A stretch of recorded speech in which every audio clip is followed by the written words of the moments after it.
Celebrating more than 20 years in the field of video communications, Jeremiah Films continues to lead the way as an effective creator of hard-hitting, life-changing motion pictures. Through its high standards of excellence, Jeremiah Films has impacted the world with its production and distribution of intelligent, innovative, and thought-provoking films, videos, books, and music. The founder and president of Jeremiah Films is award-winning motion picture producer Patrick Matriciana, whose work has been praised by a number of well-known leaders from around the world. So I would say to Pat Matriciana, you did the country a great service in producing those tapes. As a result, Mr. Matriciana has become a much sought-after radio and television talk show guest. His wife, Jeremiah Films co-founder and creative director Carol Matriciana, is an internationally recognized cult expert, a best-selling author and researcher who has co-produced many of the organization's most successful titles. With its in-depth analysis of ancient and modern world religions, Jeremiah Films is at the forefront of providing authoritative, biblically based insight into a myriad of ever-expanding new religious movements. In addition to its meticulous research, Jeremiah Films has been the first to exclusively capture a number of secret religious rites and rituals on camera. These groundbreaking documentaries, filmed all over the world, feature leading experts whose skilled examinations provide a clear understanding into the often confusing and conflicting faiths which abound. We at Jeremiah Films invite you to join with us as we continue to educate and equip those who desire to know the truth concerning the many challenges facing our world. For a complete list of products, including new releases, visit our website at www.jeremiahfilms.com or write us at P.O. Box 1710, Hemet, California, 92546. To place an order, you can email us or call toll-free 1-800-828-2290.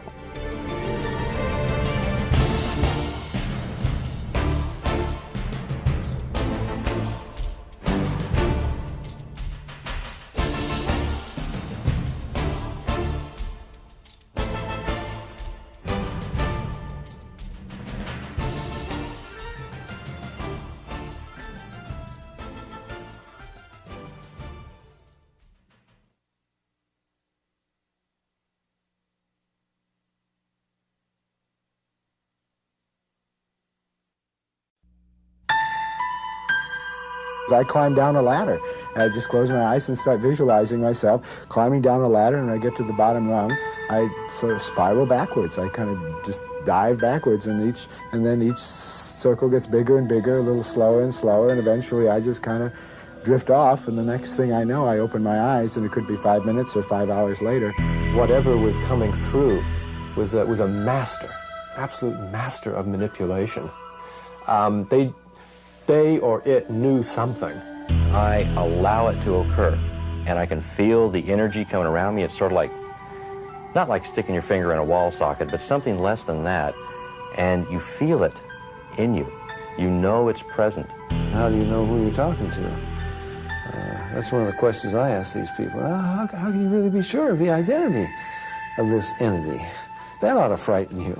Maybe they're misrepresenting themselves. They got no ID. If you put their statements under a microscope, you'll find, especially the ones about past life, you find out that something is wrong here, that the picture is not complete. Without a doubt, if it is for real, you'll be opening up doors that are meant to remain closed, just like I did, and eventually you'll have spirit entities controlling you. They say that there's like not a lot of difference in some ways. Actually, they're talking to me about it right now.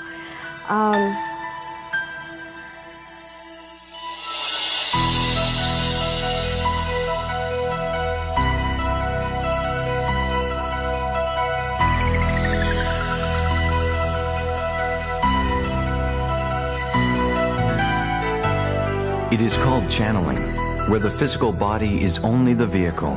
The vocal cords resound with non-physical voices. The phenomenon is widespread. There are thousands of channelers in North America alone, and millions of adherents come from all walks of life, seeking the wisdom of the so-called spirit guides. Who are these voices? Extraterrestrials? Ascended masters? Highly evolved spirit beings? These are just some of their claims. It will laugh.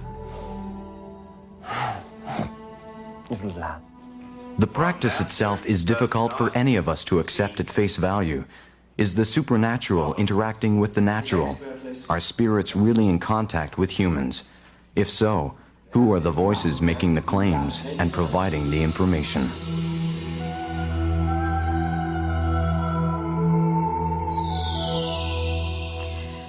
With the Edgar Cayce style, deep trance style, there came through a group of guides numbering in the thousands, several thousands, and in time they gave their name and they call themselves Starfleet. They have told me that they are extraterrestrial intelligences from another star system, I guess is the closest thing you could say, and yet they're also multidimensional beings. Even though they do have physical forms, they're not quite the same as ours are. And there are others, too, that I've seen that are extraterrestrial, that look different from them, but they seem to work together. Another channeler, Pat Rodegast, channels a spirit called Emmanuel. In her book simply called Emmanuel's Book, Rodegast describes her first encounter. The first time I saw Emmanuel, he appeared, as he still does, as a being of golden light. Steve White channels a group of entities who take on yet a different form. I channel several different beings. There are beings that are termed the spiritual hierarchy and the Ashtar Command. All of a sudden everybody goes, ooh, the Ashtar Command, UFOs and stuff. But the Ashtar Command, they're etheric beings. They're not in a physical embodiment like we have. And as one evolves from, let's say, the third dimensional plane to others, they can choose different aspects of service. And the Ashtar Command are ascended masters who have chosen to be in service to different planets going through transition. Ageron's about 8 feet tall. He's slim, but very powerful. His main emanation seems to be in the blue range, the blues, the violets, the purples. Actually, I called him Blue for many years because I couldn't hear his name. Even Ageron is only a very small portion of his real name, because their names are comprised of all their experience and all their knowledge, and we just don't have the vocal cords or the comprehension to be able to say their whole name. So they've given me little bits of their names. The expertless experts. Jacques Purcell is internationally renowned. He channels Lazarus, a non-physical entity whose teachings have influenced the lives of thousands of people through public lectures, video and audio tapes, and personal consultation. Who is he? That's a good question. He's never been physical, and he's never had a body form. That disturbs some people because they assume because I'm physical and because you're physical, everybody in the universe has been physical and have all been here on Earth or whatever. We're starting to accept the idea that maybe there are life forms that are other than on Earth, and maybe eventually we can accept the idea that there are life forms that don't have bodies either. And he's one of those. He refers to himself as a consciousness, an intelligence, a spark of love, a spark of light without form. And that's probably the best description of what he is. Who he is just this incredible loving energy that seems to be here to not save us and not do for us, but to befriend us and help us do for ourselves. It's nothing mysterious. I don't know if it would work for everybody, but it seems to work for me, and that is I climb down a ladder. I just close my eyes and start visualizing myself climbing down a ladder, and when I get to the bottom rung, I sort of spiral backwards. I kind of just dive backwards, and then each circle gets bigger and bigger, a little slower and slower, and eventually I just kind of drift off, and the next thing I know, I open my eyes, and it could be 5 minutes or 5 hours later, and I know something must have happened because I always feel good afterwards. So that's how I do it, and yeah, I've done it now for as many as 10 or 12 times a day for once a day at least for 13 years now. I relax, and I developed my own relaxation technique, which everyone would find for themselves to be unique. I relax. I raise my vibrational frequency by bringing my thoughts to thankfulness and joy and love and such higher thought form frequencies, as well as I visualize moving into a lighter and more refined vibration of existence. So I imagine light and refined feeling. And from there, I connect with my source, and this source I allow to blend with my energy. Of course, I'm familiar with this source, and I feel like I fill up with golden light. I feel like I'm filling up with golden light, and it's grounded right down to my feet, and they just start speaking from there. They speak through me. I step aside. And because I step aside, that is why I go into a trance state. I just step aside. I just get out of the way. And it's possible that like a main portion of my energy body steps aside, leaving the portion that keeps the heart going and the lungs going and everything there. And then that part of Ageron, or whoever is speaking, will come in and utilize my form. That area of the spiritual realm that reach down to humankind, call them angelic being, extraterrestrials, whatever, that reach down, they are available for us to channel from, to reach, to help guide our lives, to help us make this a better place so that we are more about the divine plan down here, the plan that was originally brought into being when life was brought about. And you can reach that realm and be guided to them by meditating. There was a natural talent who didn't really know anything about me except I was a psychic. She doesn't know anything about channeling. She doesn't know from extraterrestrials. And at some point, we were kind of like doing a meditation together. And suddenly she looked at me and she said, "You seem to have a veil all around you." And she continued looking. She says, "No, it's not a veil. It's like a shower of light." And she starts looking up and she goes, "Oh my God." I said, "What do you see?" She proceeded to describe the three to me. Says it's like they're in some sort of spaceship, but of course it's not a spaceship. She didn't want to, I'm sure, appear that she was like seeing things. And she says there's these three beings. Each of them have a different thing they're supposed to do, but they do it together. And she's just looking up. And she says, and they seem to be different colors. Now she didn't know anything about this, about me.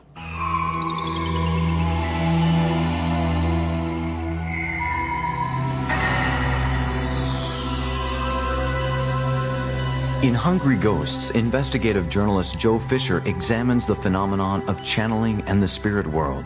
He discusses the origins. Well, the earliest recorded information that we have is really with the ancient Greeks and the Greek oracles, when priestesses would be dressed in white and would go into a trance and bring through voices and prophecies to the assembled gathering.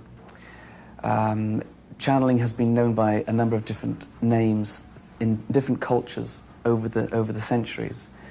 But it next rears its head in a major way with the Victorians in the last century. Alexander Blair Ewart, editor of Dimensions magazine, has studied the resurgence of channeling and its pagan beginnings. Trance-channeling basically emerged in the mid-1800s when science had destroyed Western religion, essentially. Something that had been repressed for about 2,000 years, which was paganism, and earlier atavistic forms of religion came gushing to the surface. So suddenly you had this pagan approach to the spirit that had been repressed for a couple of thousand years, and it suddenly floated to the surface. When mediums would sit in a seance and sit among people who came into this seance room to listen to the words of the entities who were speaking through the medium. And these entities were often Chinese and Red Indian guides. Why they prevailed, we don't know, but often the guides who spoke through, and I use the word guides in quotes, the entities who came through were often Red Indian and Chinese, and would make pronouncements about the lives of the sitters in that room, would tell them much about themselves, would be able to speak clairvoyantly about the people who are gathered around the medium. And the medium would be insensible, would be often sitting back with their eyes closed, and would just pronounce in a monotone voices. And the voices would often change as different entities would come through.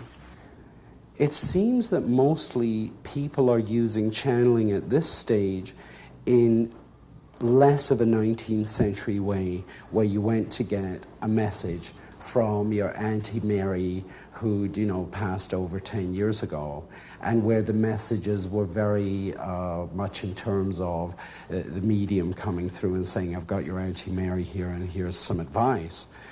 Now people seem to be drawing on channeling from the point of view of saying, which is why ultimately I don't think channeling is dangerous, because the way that the individual interacts with it is, and I've done a lot of research, talked to hundreds and hundreds of people, they tend to say, well, I get this kind of information from the channeled entity. I take from it what I want to use. I take from it what I feel comfortable with, and I try to develop myself spiritually through that. I think that channeling is part of the end result of the me generation. It's people looking to see how much they can personalize themselves, how much they can get into their own things, how much they can, get their own goodies, and here's another goodie they can get. But that's only a small part of it. I think a larger part of it is that you're finding in our society today a tremendous fear and anxiety and a need for some kind of authority which will give people direction. What has drawn me to channeling is that in religious structures, they're precisely that, they're a structure.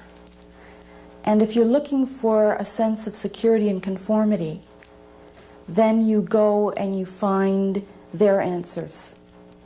But channeling is a way that helps you find your own answers. And it makes your life far more meaningful.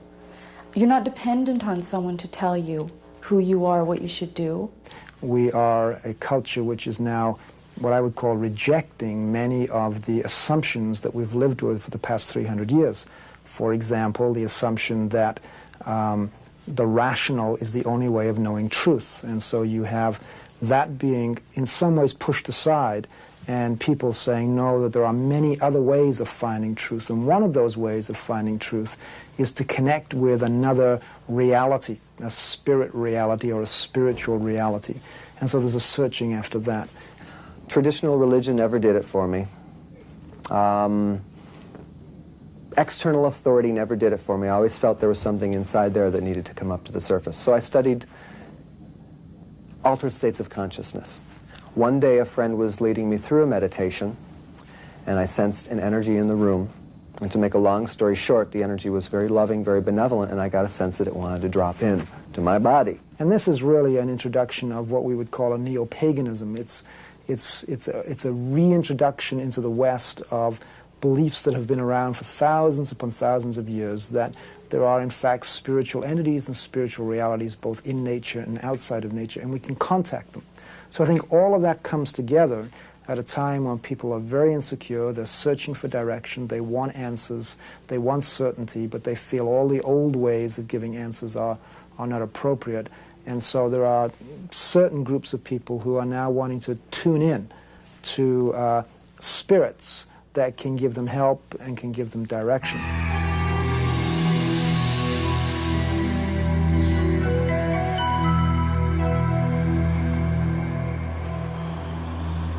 Joe Fisher had researched metaphysics for many years before encountering the world of channeling. In his book, Fisher tells how he was invited to the home of a woman he calls Aviva, who claimed that there were entities from another dimension speaking through her. A small group of people gathered weekly to witness the various voices who would take control of Aviva. I was so impressed with the accents, the personalities, the different languages that were produced by Aviva in her trance state, that I said to my friends, and among them several journalists, you've got to see this. You've got to come to this house and witness this for yourself, which they did. And the group, by me introducing people, by these other people also introducing other people, the group swelled to close to 30 at its peak. He phoned up and said, I've found this group that meets on Friday night, and it's just great, and you've got to come and see what's happening. And I think the intimation was that this was almost a secret society. And so you can imagine there was Aviva lying down on her Chesterfield with her little pink slippers pointed towards the ceiling, going into trance, and she would switch from one voice to another, that is different guide, so-called guide, speaking through her, as each different person in the room would speak, and they would go around the room different, and they would never introduce themselves. A voice would come out, and immediately the voice that she was producing would change in accordance with the voice that asked the question. And all of these entities, these beings, were what we would call inside of her physical body. We would see a lot of changes that would take over.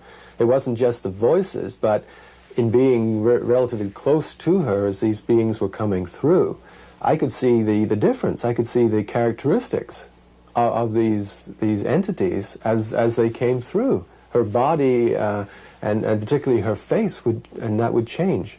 Her eyes were closed. She couldn't see this. It was all done.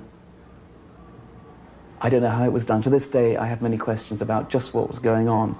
But all I know is that Laurence Olivier, on his finest day at the Old Vic, could never have produced this array of different inflections and voices and languages within a space of an hour. Each one of us had a major guide. Like Russell was her guide, and Tuktu was mine. And I spoke to the entity that came forward, Russell Parnick, and he described himself as a sheep farmer from the last century. That was his last incarnation. And he proceeded to tell me that I had a guide too who was looking after me on the earthbound plane, or rather, the guide was in the disembodied realm. And her name was Philippa, she was Greek, that her and I had been together in Greece in the 18th century, and it was now her responsibility in this other realm to oversee my spiritual development while I was on Earth. Fisher was intrigued by the entity claiming to be Philippa, his spirit guide. While it was speaking through Aviva, he taped the voice and took it to a linguistic specialist at the University of Toronto to verify its authenticity. This man's name is Dr. George Thaniel, and he's a native-born Greek himself. So I thought the perfect, the linguistics professor who is a Greek by birth.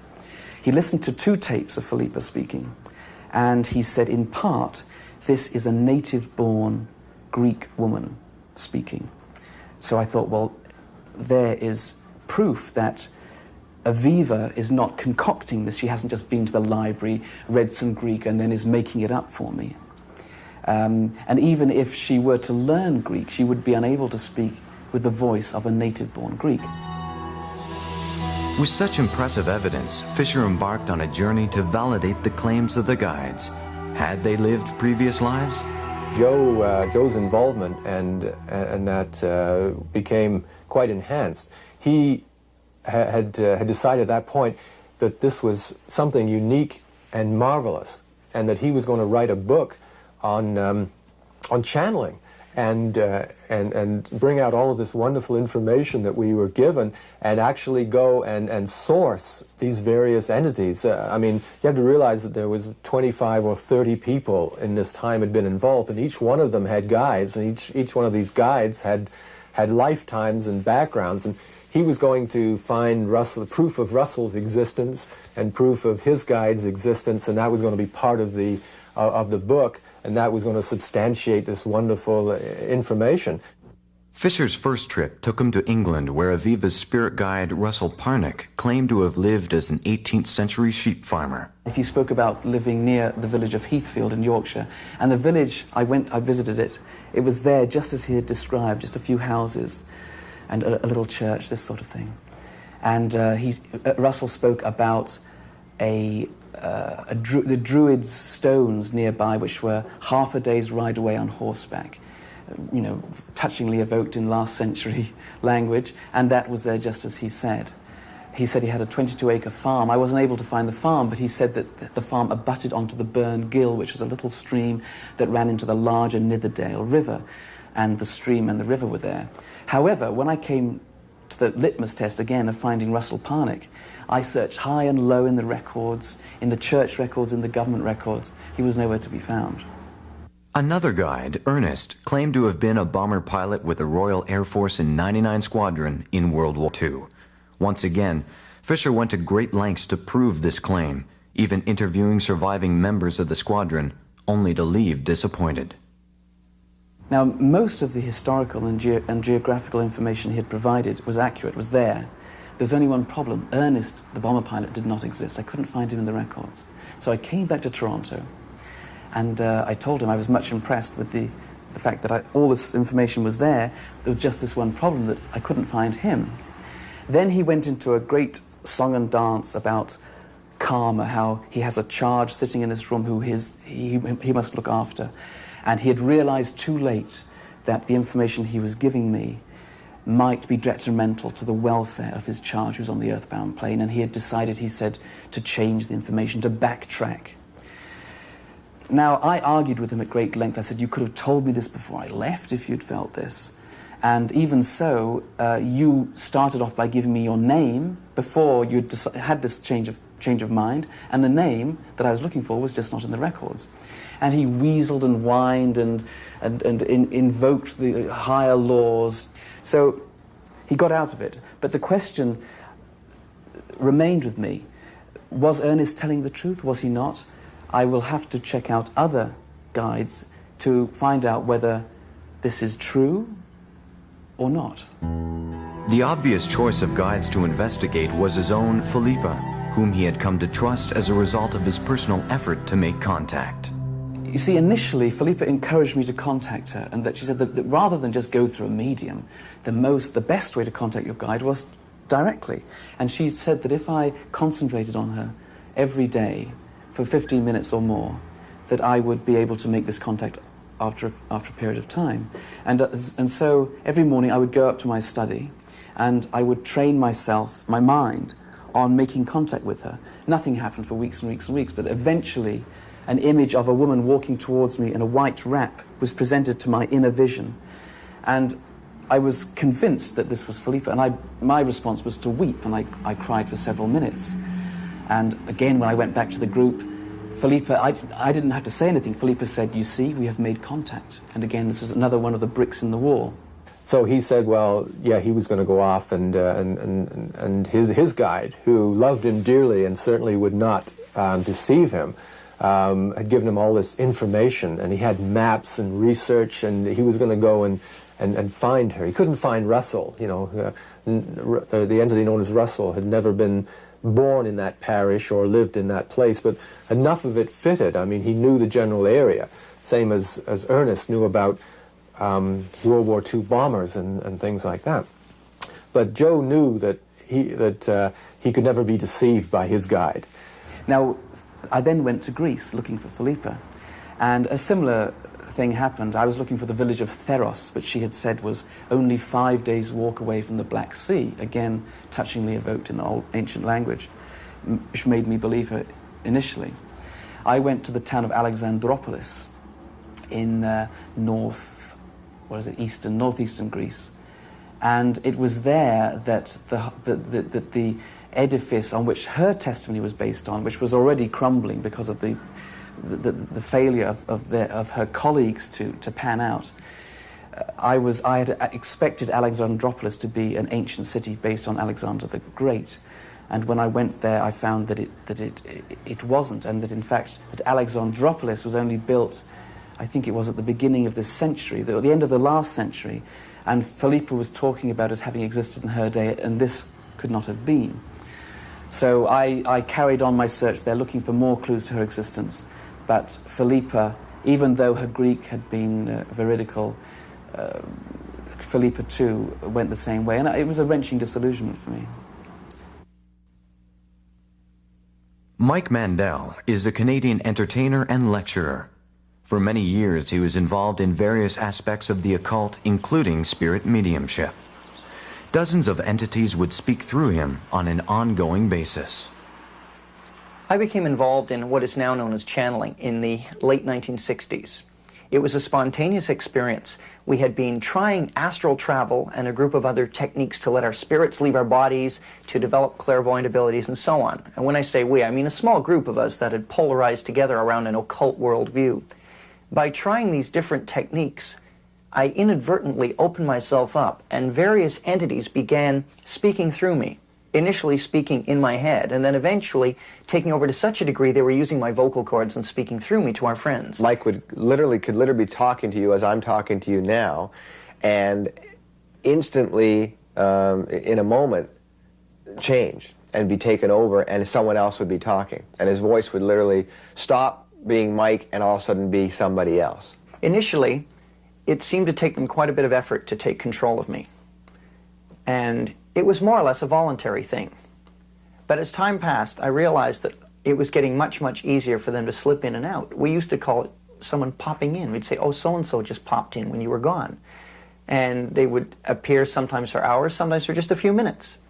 And then we realized eventually that they were able to go in and out as they pleased by the end of things. And we asked one of the entities, someone asked on my behalf and said, why is it that you can get in and out of Mike's personality so readily? And they said something to the effect of, all human beings have a door that will keep other spirit beings out. And in most people's cases, the door is locked and barred and stapled shut and roped shut and sealed. And they said in my case, it was virtually hanging off the hinges. They claimed to be distinctive entities. In other words, if they had a name, they would say their name. If they had a purpose or a distinctive, they would tell you that in many cases. But the range would range from very what we call low-level life forms that really didn't seem to have any purpose except to be pranksters, that sort of thing, on up to through the sort of human range, right on up to the what you call ascended masters, the wise, benevolent, powerful type entities, and the antithesis of that, the evil, powerful, intelligent entities as well. They claim to be ascended masters, highly advanced spirit beings, even on other planets, people on various astral planes who had reincarnated and then gone on to perfection, Tibetan Buddhists, people from the past. I mean, there was an entire realm of things that they called themselves. However, the common thread was they were all spiritually pure and were contacting our little group specifically to help us evolve spiritually. Warder often witnessed strange occurrences. He feared the darker controlling entities, one of whom regularly threatened him with knives. Still, he was fascinated by the spirit's powers. One evening when I was over at Mike's place, we were just sitting talking when all of a sudden one of the entities popped in and became visibly angry with, I think, primarily myself, and began ranting and raving. I can't remember the exact words he was saying, but he got up and sort of stormed off into the kitchen. My habit being to always follow Mike into the kitchen or anywhere where there were knives present. And so I just followed, but I was very concerned with what was going on. As I got to the doorway of the kitchen, Mike, quote, Mike was standing and had picked up 2 Coke bottles off the counter, 2 26-ounce Coke bottles, and held them both out in front of him and crushed them simultaneously, one in each hand. Then, unfortunately, Mike, the entity left, and Mike was not able to come back right away. And in that delay time, Mike fell forward into the broken glass, cutting his, I don't know if his hands were cut at that moment or when he actually crushed the bottles, but they were cut fairly badly. He was obviously in shock when he came back. I got him up, moved him to the couch in the living room, and again he was taken over, this time by another entity which seemed much gentler, more benevolent, and held out his hands in a very almost pathetic sort of way and said, "Do the wounds on my hands seem familiar to you?" And now we had an entity who was claiming to be or imitating Christ. One of the things the entities used to do was they used to test us. It was as though we were being brainwashed. We'd be told to do something very bizarre immediately, or we'd be told to go at midnight to this certain forest that was very, very terrifying to us because there'd been a number of manifestations there. We'd be told to go alone there at midnight and stay there for an hour and then come home. And they were testing our readiness to respond immediately to their commands. And we were not to test them ever, because they always said proof comes to those who do not ask for it, which sounds vaguely biblical, but it isn't. And I recall one time, one of the entities was put to the test. One of the particular people in the group suddenly spoke to it in German. And the entity, without missing a beat, stopped its sentence with the other person, turned and addressed him in flawless German, and then turned back and continued the conversation. Well, none of us knew German. None of us had studied it at any time. But the entity was able to switch in and out of the other language immediately.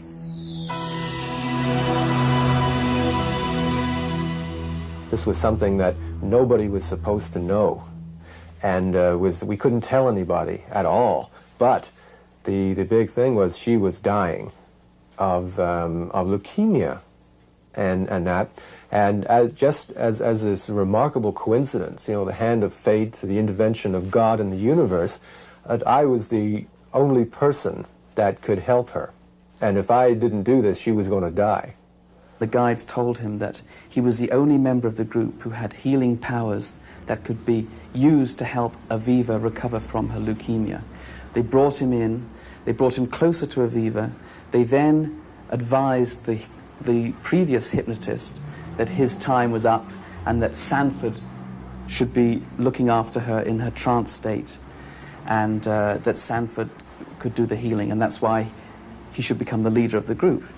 So this is what happened, and Sanford, in giving the healing, being instructed by the guides to place his hands on Aviva's body, and he would feel through his fingers great sensations of cold or heat, depending on the instructions the guides were giving him. I could actually feel these energies flowing, and feel the results of them, and it would take a long time to describe, but there were many different physical manifestations of this. If Aviva had a serious pain problem with her leukemia, she would call Sanford. He'd come rushing down, talk her into trance, administer the healing, bring her back, and then he would talk to Russell, the main guide, and Russell would say, "Great job, Sanford, without you we couldn't carry on."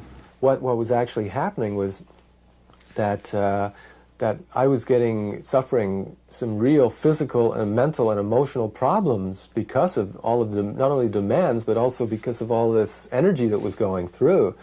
And only after the fact, when I broke clean and got away from it, did I realize that they were doing it.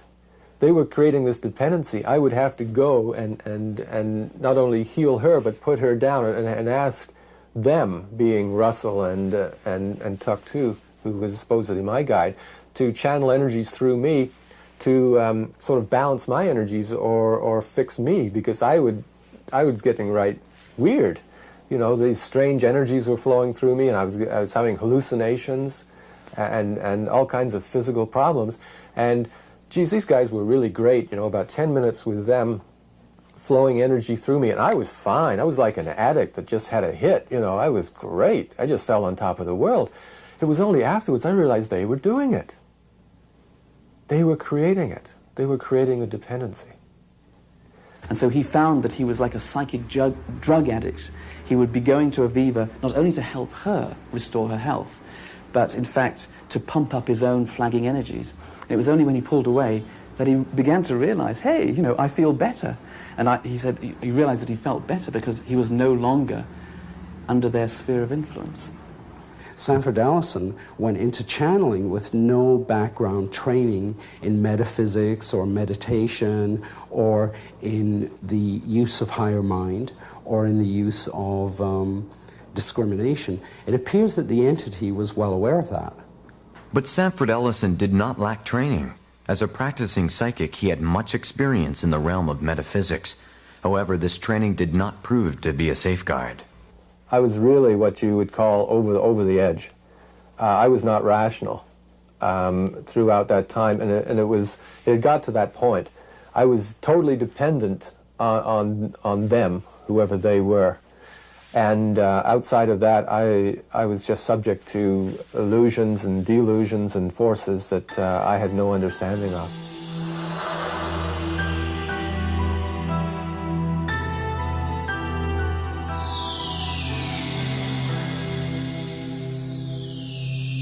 Famous mystic Emanuel Swedenborg spent an entire lifetime associating with the spirit world, yet he warned, when the spirits begin to speak with a man, he ought to beware that he believes nothing whatever from them, for they say almost anything. Things are fabricated by them, and they lie. They would tell so many lies, and indeed with solemn affirmation, that a man would be astonished. If a man listens and believes, they press on, and deceive and seduce in many ways. I don't know what Ekton is. That's why I call him a non-physical personality. In my own meditations, I've met some personalities that are a little shady, you know, but nothing that I would consider demonic in a traditional religious sense. The problem with mediumship is, perhaps the greatest common denominator, is it's very unnatural for people to turn over their personal sovereignty to another entity. When they do this, they don't know what they're picking up. They don't know who's speaking through them. There's no way that they can test what this voice is, what its source is. And as I've said, that usually, perhaps 99% of the time, if not more, that voice is there as a parasite, no more. Author Dave Hunt, in his book America, The Sorcerer's New Apprentice, examines channeling.